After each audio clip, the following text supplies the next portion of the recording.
कि तुम बाहर से क्यों पढ़ रहे हाँ हो, तुम प्राइवेट से क्यों पढ़ रहे हो। इस चीज़ पे ज़्यादा ध्यान दें कि हमारा करेंटली क्या सिचुएशन है। क्योंकि जो बाहर से भी पढ़ के आते हैं, एग्ज़ाम देते हैं, अपनी काबिलियत को प्रूव करते हैं। उसके बाद ही हाँ। आगे गवर्नमेंट हमें अलाउ करती है इंडिया में प्रैक्टिस करना। तो अगर हम एफएमजी एग्ज़ाम निकाल रहे हैं, फ्यूचर में नेक्स्ट आएगा, नेक्स्ट एग्ज़ाम निकाल रहे हैं, तो हमें इस तरीके से आप ये ना सोचें कि ये तो बाहर गए, इन्हें कुछ आता नहीं है। अगर कुछ आता नहीं तो हमें इंडियन गवर्नमेंट अलाउ नहीं करती इंडिया में। Or FMG is not a easy exam. Hi everyone. As you know, I'm Rana, a third year MBBS student in Bangladesh, Max Medical College, Dhaka. तो आज बहुत दिनों के बाद मतलब मैंने सोच रहा था कि ऐसा इंटरव्यू तो यहाँ पर जैसे टाइम नहीं मिलते जैसे सब लोग जानते हो। तो आज फाइनली हम लोगों के साथ है डॉक्टर नीतू सिंह। तो इंट्रोड्यूसिंग डॉक्टर नीतू सिंह। तो please doctor can you introduce yourself? Hello everyone, मेरा नाम नीतू सिंह है। My self, finally I can say my self doctor Neetu Singh. Yes. मैं यूपी से बिलोंग करती हूँ और मैंने रशिया से अपनी एमबीबीएस की पढ़ाई कंप्लीट करी है। 2024 की मैं पास आउट हूँ और करेंटली मैं यूपी के गवर्नमेंट डिस्ट्रिक्ट हॉस्पिटल में प्रैक्टिस कर रही हूँ as a intern. Wow, congratulations. मतलब रशिया की कौन सी यूनिवर्सिटी से एमबीबीएस किया है? मैंने कजान फेडरल यूनिवर्सिटी से अपनी पढ़ाई कंप्लीट करी है। अच्छा, अपने कौन सी ईयर में वहाँ पर गए थे रशिया में? 2018। 2018। और आपका कंप्लीट हुआ कब, कौन सी ईयर में? 24 में, क्योंकि वहाँ पे अच्छा। 6 साल का कोर्स होता है। अ, अच्छा, वहाँ पे इंटर्नशिप करना पड़ता है? हाँ, वहाँ पे इंक्लूड है रशिया में। आपको 6 साल लगेंगे। आपका वहाँ से सब हाँ। फाइनल हो जाएगा। उसके बाद आप इंडिया आके जो इंडिया का लाइसेंसिंग एग्जाम होता है एफएमजी, फिर वो देते हैं। उसके बाद फिर से इंटर्नशिप करना पड़ता है ना? हाँ, क्योंकि आपको भी पता है इंडिया का रूल है, अगर आप अब्रॉड से पढ़ के आए हो हाँ तो एफएमजी देने के बाद हाँ, 1 साल एनएमसी का आपको रोल। इंटर्नशिप करना पड़ेगा। यस। उसके हाँ बाद हाँ, वो आपको तो है। इंडिया का परमानेंट रजिस्ट्रेशन नंबर अलॉट हो जाता है, जो कि मुझे अगले साल मिलेगा। तो मतलब फास्ट में अभी आपका जो सिचुएशन है, अभी डॉक्टर होकर गवर्नमेंट कॉलेज में, गवर्नमेंट हॉस्पिटल में, तो कैसा, मतलब फीलिंग्स कैसा हो रहा है आपको? बहुत अच्छा लग रहा है। लोगों ने स्टार्टिंग में, मैंने ऐसे बहुत लोगों के मुँह से सुना हुआ था एंड मेरे से काफ़ी नीड एस्पिरेंट भी इस तरीके की बातें बोल रहे थे कि आप देखना, आपको डिस्क्रिमिनेट किया जाएगा, एनवायरनमेंट अच्छा नहीं मिलेगा। टू बी ऑनेस्ट, अभी तक ना किसी मेडिकल कॉलेज, मतलब मेरे ही कॉलेज के बच्चे इतने पोलाइटली, इतने प्यार से बात किए, जिस हिसाब से उनका बिहेवियर था, ना कोई डिस्क्रिमिनेशन था, ना कोई ऐसी प्रॉब्लम हुई। चाहे जेआर हो, एसआर हो, एचओडी हो, एपी हो, कोई भी हॉस्पिटल का हो, किसी ने ये फील नहीं कराया कि तुम बाहर से पढ़ के आते हो। सब इक्वली डॉक्टर की नजर से देखते हैं कि आप भी डॉक्टर हो। ना पेशेंट ने फील कराया कि आप ये तो बाहर से बहुत पढ़ के आए हो। एग्जैक्टली। आप ये बिलीव नहीं ये करोगे। बहुत अच्छी बात है। यस। किसी पेशेंट ने मेरे से ये नहीं पूछा मेरे नीट में मार्क्स कितने थे। किसी पेशेंट ने मेरे से ये नहीं पूछा मैं कहाँ से एमबीबीएस करके आई हूँ। हर पेशेंट ने मेरे से सिर्फ अपनी प्रॉब्लम बताई और वो डिस्कस करा और वो मैंने काउंसलिंग करके उनकी हेल्प करी। ये हुआ है बस। तो टू बी ऑनेस्ट, जो लोगों के दिमाग में हाँ चलता है ना कि नहीं बहुत मैटर करता है, तुम कहाँ से पढ़ के आए हो, कुछ मैटर नहीं करता तुम कहाँ से पढ़ हाँ। के आए हो। एट द एंड तुम कहाँ बैठे हो वो मैटर करता है। तो आपका मतलब अभी कितने आवर्स का ड्यूटी करना पड़ते है हॉस्पिटल में? देखिए, वो तो डिपार्टमेंट टू डिपार्टमेंट वेरी करता है। तो अभी जो करेंटली हाँ मेरा रेस्पिरेटरी मेडिसिन का डिपार्टमेंट चल रहा है, यहाँ पे हम ओपीडी में काम करते हैं। ओपीडी में बैठते हैं और डायरेक्टली पेशेंट से बात करते हैं, डायरेक्टली उन्हें मेडिसिन वगैरह प्रेस्क्राइब करते हैं और हमारे साथ हमारे हेड जो जेआर एस आर एचओडी वगैरह होते हैं वो देखते हैं कि हम कैसे काम कर रहे हैं। गलतियां कुछ करते हैं तो वो हेल्प करते हैं। तो 6 से 8 घंटा अप्रोक्स चलता है। और थोड़ा मतलब रशिया के बारे में बात करते हैं। उससे पहले मतलब आपका फर्स्ट अटेम्प्ट था एफएमजी का? जी। तो मेरा आप फर्स्ट अटेम्प्ट था जनवरी में। कितना स्कोर था 176। आपका? 176। वाह। 176। फर्स्ट क्वेश्चन कि आप रशिया क्यों चूज किया, मतलब बाकी तो दूसरी कंट्री भी था, तो रशिया क्यों चूज किया? देखिए, क्या है ना कि मैं इंडिया में लास्ट मोमेंट तक I was trying for government college और मेरी फैमिली में कोई मेडिकल फील्ड का था नहीं जो मुझे एडवाइस कर सके कि क्या सही है क्या गलत है। तो हम्म। आज से 5-6 साल पहले, 7 साल पहले कोई ऐसा एडवाइस देने वाला नहीं यूट्यूब पे था, ना कहीं था, ना मेरे फैमिली में कोई था जो मुझे बता सके कि ये करो। आपको हाँ बिलीव नहीं होगा, मैं कभी कोई टेस्ट सीरीज नहीं ज्वाइन की थी, लेकिन कोई सही डायरेक्शन नहीं था, कोई सही गाइडेंस नहीं था मेरे पास, तो इसलिए मैं उतना अच्छा परफॉर्म नहीं कर पाई। बट मुझे बनना डॉक्टर ही था, मुझे और कुछ समझ में नहीं आ रहा था। और अब्रॉड के बारे में हमारे टाइम पे उतना कोई जानता नहीं था, ना कोई बताने वाला था। मेरी फैमिली में भी दूर दूर तक कभी कोई अब्रॉड के बारे में सुना भी नहीं था, तो भेजना तो बहुत दूर की बात थी। ऊपर से मैं यूपी की लड़की हूँ, पेरेंट्स का एक अलग कंसर्न होता है। तो मेरे लिए भी बहुत टफ डिसीजन था, बट मैंने ऐसे ही मतलब लोगों के मुंह से बस अब्रॉड का नाम सुना। और उस टाइम ना, पहले के टाइम पे ये नेपाल, बांग्लादेश, इन सब के बारे में उतनी जानकारी नहीं थी लोगों को। मुझे तो पता भी नहीं था बांग्लादेश के बारे में कि वहां पे चलता क्या है, किस हिसाब से स्टडीज है, कि सब कुछ सेम है। मेरे पास कोई जानकारी ही नहीं थी, तो मैं चूज क्या करती, मुझे कोई आइडिया नहीं था। उस एंड टाइम पे वैसे शायद भी रशिया ही था। हाँ, मतलब ये रशिया चाइना का काफी नाम चल रहा था, फिर भी हाँ उतना ज्यादा नहीं आइडिया था कि कोई बता सके। हाँ। फिर थोड़ा सा मैंने पापा को बताया कि अब्रॉड का भी एक ऑप्शन है, तो इसका भी जानकारी लेते हैं। तो मेरे पापा ने सर्च करा था, कुछ उनके जान पहचान के लोग थे, दोस्त वगैरह थे, फ्रेंड्स थे, तो उनसे इंफॉर्मेशन निकाली। तो हमारा ऐसा था कि या तो चाइना या तो रशिया, उसी में देख रहे थे। बट फिर लेटर ऑन मेरी यूनिवर्सिटी के बारे में पता चला। मुझे कोई आइडिया नहीं था मेरा कहाँ एडमिशन हो रहा है, कोई आइडिया नहीं था मैं कहाँ जा रही हूँ। मैं बस उतने में खुश थी कि मुझे फाइनली मेडिकल कॉलेज मिल रहा है। बाकी मेरा कॉलेज मेरे पापा ने चूज करा, सारा चीज मेरे पापा ने, जैसे भी मेरा एडमिशन हुआ, बातचीत करके सब मेरे पापा ने डन किया है। उन्होंने सब किया मेरे लिए। डेफिनेटली अगर मेरे टाइम पे कोई मुझे बताने वाला होता कि हाँ, नेपाल है, बांग्लादेश है, ऐसी जगह है जहाँ पे सब कुछ इंडिया जैसा मिल रहा है, तो बिल्कुल मेरे पेरेंट्स उस बारे में सोचते। बट जानकारी ही हाँ नहीं थी ना। हमें रशिया के बारे में हाँ। पॉजिटिव जानकारी मिली। एंड मैं जिस कॉलेज से पढ़ी, एक्चुअली में जो सबसे ज्यादा इंटरेस्टिंग चीज थी, जिस चीज ने मेरे पापा को अट्रैक्ट किया, उनको ये था अगर बाहर भेज रहा हूँ तो किसी टॉप यूनिवर्सिटी से पढ़ाऊंगा।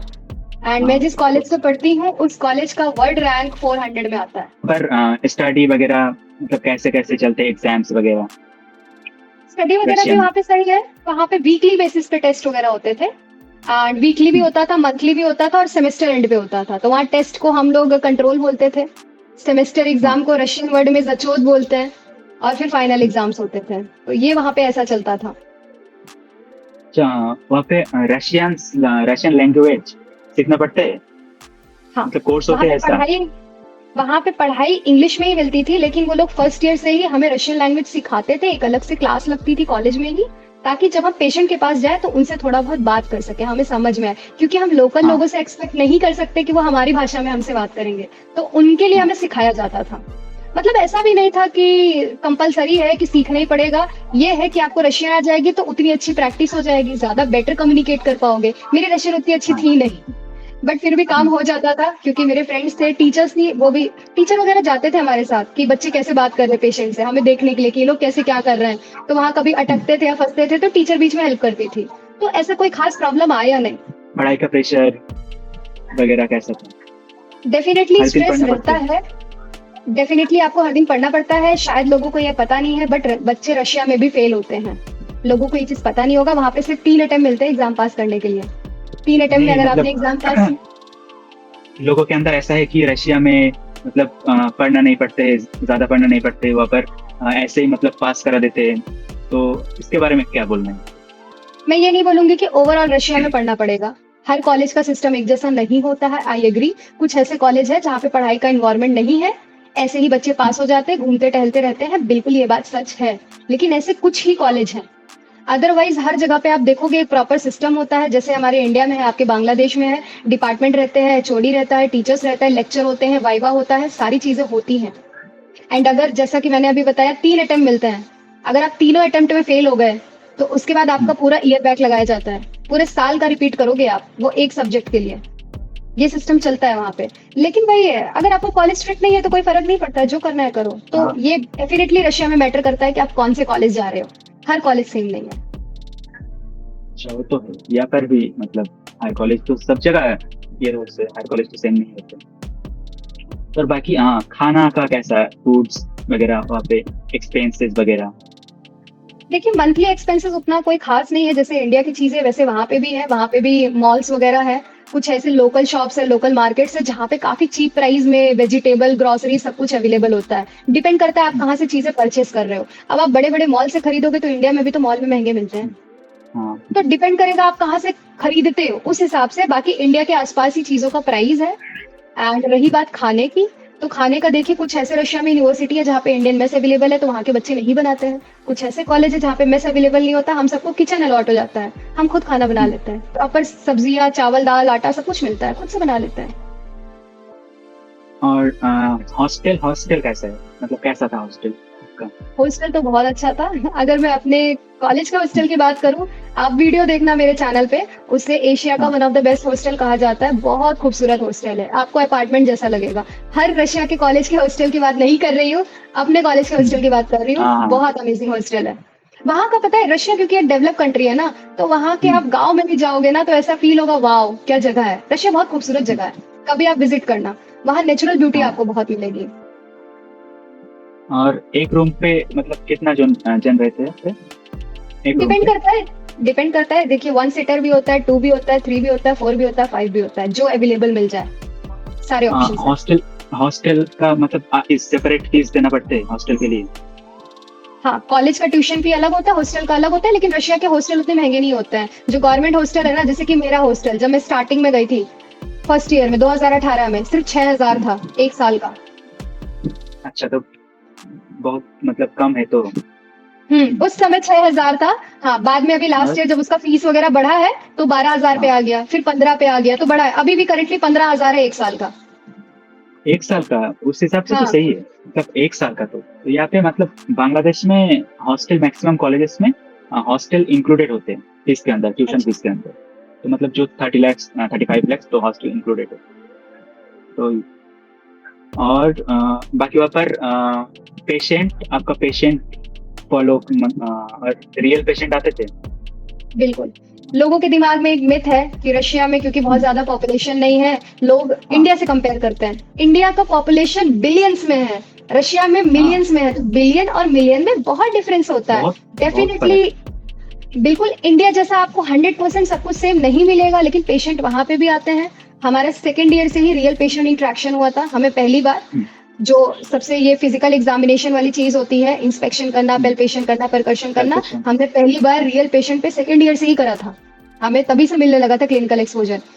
फिर थर्ड ईयर हाँ, से हमें रोबोटिक्स टेक्नोलॉजी वाली सर्जरीज वगैरह दिखाई जाती थी। तो पेशेंट हम्म, मिलते हैं, बट लिमिटेड मिलते हैं। ये है वहां लिमिटेड पे। वो तो होगा ही, हाँ। क्योंकि पॉपुलेशन तो कम है ना। पॉपुलेशन वो कम तो है, होगा ही। बट हाँ बट पेशेंट है। हमने सेकेंड ईयर से लेकर सिक्स ईयर तक हमने हर डिपार्टमेंट में प्रैक्टिस करी है, पेशेंट के ऊपर एग्जामिनेशन करा है। डेफिनेटली वहां हम डायरेक्टली पेशेंट को दवाई नहीं लिख सकते, क्योंकि अलाउड नहीं होता है। जब तक आप मेडिकल स्टूडेंट हो, आप किसी पेशेंट को डायरेक्टली रशिया में ऐसे दवाई नहीं लिख सकते हो। लेकिन हम मेडिकल हम्म, हिस्ट्री लेते थे, टीचर के साथ डिस्कस करते थे कि अगर हम डॉक्टर होते तो हमारे क्या एक्शंस होते। मेडिकल हिस्ट्री हम्म। लेते थे और डिस्कस करते थे, ये सब प्रैक्टिस किया है हमने। हाँ, इंजेक्शन वगैरह लगाया है, वाइटल्स वगैरह लिए हैं, ये सारी चीजें करा है। रशिया में फीस, कॉलेज का फीस मतलब कैसे रहते हैं, कितना से मतलब स्टार्ट होते हैं, अप टू कितना तक जाते हैं फीस? देखिए, रशिया में 2.5 लाख से लेकर 2.5 लाख, 3 लाख, 4 लाख, 5 लाख, 6 लाख तक के फीस अवेलेबल है। हर कॉलेज का अलग अलग हिसाब है। और पर ओवरऑल बजट की सेमिस्टर? बात करूं, नहीं, एक साल का। एक साल का? हाँ। टोटल अगर पाँच अगर मैं 6 साल की अगर हम बात करें? टोटल 6 साल की बात करूं, अगर मैं आपका ये tuition fee, hostel fee, medical insurance और आपके खाने का हम्म, खर्चा पूरे 6 साल का 20 से 25 लाख मिनिमम मान ले, और 50 से 60 लाख मैक्सिमम मान ले। इसके बीच में है, हर कॉलेज का अलग अलग बजट है। आपका कॉलेज का मतलब फीस कितना था? मेरे कॉलेज का तो पूरा 6 लाख फीस अब हो गया है करेंटली। तो मेरे कॉलेज का तो अच्छा। 45 से 50 लाख बजट जाएगा, वो थोड़ा एक्सपेंसिव हो गया हाँ है अब। हाँ हाँ, क्योंकि टॉप कॉलेज है इसलिए। हम्म। हम्म। हाँ। बाकी वहाँ पे फर्स्ट आप जब गए थे तो प्रॉब्लम्स नहीं हुआ था? मतलब different country, different language, different सब कुछ तो डिफरेंट था फास्ट में आप जब गए बिल्कुल। थे? बिल्कुल, रशिया में सारी चीजें अलग मिलती है, बट टू बी ऑनेस्ट मेरे साथ थोड़ा ऐसा सिचुएशन था ना कि मैं बहुत ज्यादा खुश थी कि मेरा एडमिशन हो गया मेडिकल कॉलेज में। तो मुझे कुछ डिफिकल्टी हाँ ऐसी समझ में नहीं आ रही थी। दूसरी चीज, वहां पे रशियंस बहुत फ्रेंडली हैं, बहुत ज्यादा फ्रेंडली हैं। टीचर्स का भी बिहेवियर बहुत अच्छा है, लोकल रशियन का बिहेवियर हमारे साथ बहुत अच्छा था। तो सबने, इवन इंडियन स्टूडेंट भी जो वहां पे हमारे सीनियर्स थे, सबने हेल्प करा। हमें ऐसा फील ही नहीं हुआ कि हम कहीं बाहर रहने आए हैं। वो चीज उन लोगों ने कभी फील ही नहीं होने दी। प्रॉपर एक वहां पे भी ना इतने इंडियन बच्चे भर गए कि सब लोगों ने प्रॉपर हाँ एक इंडियन माहौल बना रखा था, चाहे हमारे फेस्टिवल हो, कुछ भी हो, सब मिल के चीजें करते थे। तो एक फेमिलियर इन्वायरमेंट है वहां पे, क्योंकि इंडियन बच्चे काफी हैं, हाँ। इसलिए। अच्छा, और पर अगर मानकर चलिए आपका कॉलेज में इंडियंस और रशियंस अगर मैं रेशियो करूँ तो कितना होगा, मतलब 50-50 या 30-70? हम हम रशियंस के साथ क्लास नहीं करते हैं, क्योंकि रशियंस रशियन लैंग्वेज में एमबीबीएस करते हैं, हम इंग्लिश में करते हैं। ओह। हमारी ओह। क्लासेस ही अलग चलती है उनसे।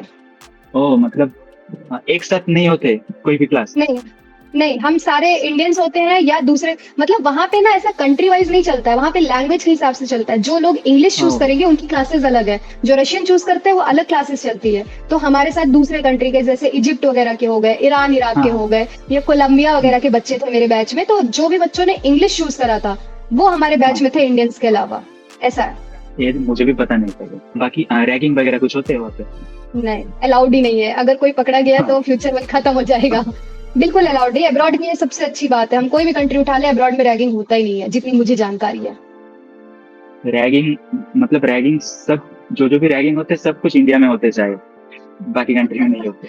हाँ। बाहर का तो मैंने नहीं सुना है, टू बी ऑनेस्ट। से एक्सपीरियंस रहा टोटल 5 इयर्स 6 इयर्स, अब जितना भी वहाँ पर रह चुके हो, तो कैसा एक्सपीरियंस रहा? टू आप बी क्या ऑनेस्ट सजेस्ट मेरे करेंगे, लिए मतलब बाकी अगर कोई भी स्टूडेंट जाना चाहते हैं रशियन? टू बी ऑनेस्ट मेरे और मेरी फैमिली के लिए ये डिसीजन छोटा नहीं था, क्योंकि मेरे टाइम पे उतना लोग अब्रॉड जाते नहीं थे, और ऊपर से मैं लड़की हूँ और यूपी जैसी जगह से बिलोंग करती हूँ। तो एक मेंटालिटी होती है ना लड़की को लेके, सेफ्टी को लेके, तो थोड़ा टफ हाँ डिसीजन था। बट मेरे पेरेंट्स को ये था कि नहीं, हमें हमारी बेटी को डॉक्टर बनाना है, वो एफर्ट कर रही है, बट नहीं गवर्नमेंट मिल रहा है तो हम इसका सपना कैसे टूटने दें। और हम एक मिडिल क्लास फैमिली से बिलोंग करते हैं, हमारे पास इतना करोड़ों रुपए नहीं था कि हम एमबीबीएस में स्पेंड करें। तो एक मिडिल क्लास फैमिली के लिए रशिया एक बहुत अच्छा अपॉर्चुनिटी है, कम पैसे में। चलो मेरे टाइम पे तो उतनी जानकारी नहीं थी, जो मेरे फादर को कॉलेज हाँ। सही लगा वहां उन्होंने एडमिशन कराया। बट अगर आज के टाइम पे आप मेरे को बोलोगे कि आपका 25 लाख में, 30 लाख में, अगर कम पैसे में आपका पूरा एमबीबीएस कोर्स हो जा रहा है, तो वाई नॉट। बार बार ईयर हम्म, ड्रॉप करने से एक मेंटल प्रेशर मिलता है। नीट में ही आप आधी जर्नी खत्म कर दे रहे हो। हमारे यूपी में खासकर आपको शायद आइडिया नहीं होगा, लोग 5-5 6-6 साल ड्रॉप लेते हैं। अरे उतने में तो आपका एमबीबीएस कंप्लीट हो जाएगा। इतना ड्रॉप नहीं लेते हैं। आप बिल्कुल कोशिश करो, जो भी बच्चे नीट की तैयारी कर रहे हैं, आई विश देम लक कि उनका एक गवर्नमेंट निकले सीट। लेकिन गवर्नमेंट सीट 50 जा रही है, उतने ही बच्चे एडमिशन ले सकते हैं। हाँ, तो बाकी क्या डॉक्टर बनने का वही सपना तो छोड़ दें? वही तो प्रॉब्लम से, मतलब अभी तो थोड़ा सा कॉलेज इंक्रीज हो रहा है, पहले तो बहुत कम था इंडिया में। बहुत कम बट था। फिर भी, हाँ फिर भी मतलब इतना स्टूडेंट अपीयर हो रहे हैं नीट में, उसके बाद सीट तो बहुत ज्यादा कम है। सीट बहुत कम है, और मैं यही कहूंगी लोगों से कि इंस्टेड ऑफ जजिंग अस कि तुम बाहर से क्यों पढ़ रहे हाँ हो, तुम प्राइवेट से क्यों पढ़ रहे हो, इस चीज पे ज्यादा ध्यान दे कि हमारा करेंटली क्या सिचुएशन है। क्योंकि जो बाहर से भी पढ़ के आते हैं, एग्जाम देते हैं, अपनी काबिलियत को प्रूव करते हैं, उसके बाद ही हाँ आगे गवर्नमेंट हमें अलाउ करती है इंडिया में प्रैक्टिस करना। तो अगर हम एफएमजी एग्जाम निकाल रहे हैं, फ्यूचर में नेक्स्ट आएगा, नेक्स्ट एग्जाम निकाल रहे हैं, तो हमें इस तरीके से आप ये ना सोचे कि ये तो बाहर गए, इन्हें कुछ आता नहीं है। अगर कुछ आता नहीं तो हाँ। हमें इंडियन गवर्नमेंट अलाउ नहीं करती इंडिया में। और FMG is not a easy exam. It's just like PG level. Am I not wrong? No, it's like मैं ये बोलूंगी कि डेफिनेटली सिलेबस वही सेम है, तो आप एक तरह से हाँ। बोल भी सकते हो कि है भी और नहीं भी। यू नो व्हाट, मैं एफएमजी एग्जाम को इजी क्यों बोलती हूँ? देयर इज अ रीजन, क्योंकि एफएमजी एग्जाम में नेगेटिव मार्किंग नहीं होती, पीजी में होती हाँ है। हाँ, ये सबसे, हाँ एफएमजी सबसे बड़ा एफएमजी एग्जाम पॉइंट में है। आपको रैंक नहीं लाना है, पीजी में लाना है, वरना सीट नहीं हम्म, मिलेगा। एफएमजी हाँ एग्जाम में आपको सिर्फ 150 स्कोर करना आउट ऑफ 300, और आपको कहीं ना कहीं इंटर्नशिप अलॉट होगी, चाहे गवर्नमेंट में हो चाहे प्राइवेट में हो, depend on your state. yes, PG में नहीं मिलेगा कुछ भी 50% स्कोर हाँ करने पे, अच्छा मार्क्स लाना yes, पड़ेगा। तो इस हाँ रीजन से मैं ये मानती हूँ कि एफएमजी हमारा इजी है पीजी के कंपैरिजन में, बट सिलेबस दोनों का सेम है। पढ़ना आपको वही है, कुछ नया नहीं पढ़ना है, ये जरूर है। Thank you for giving the all of your experiences, and again congratulations Dr. Neetu Singh. Thank you so much. तो ठीक थैंक यू है, so much guys. Thank you. मिलते हैं बहुत बहुत जल्दी अगले वीडियो में। तब तक बिल्कुल। Keep supporting, keep tracking. Thank you so much. Bye bye.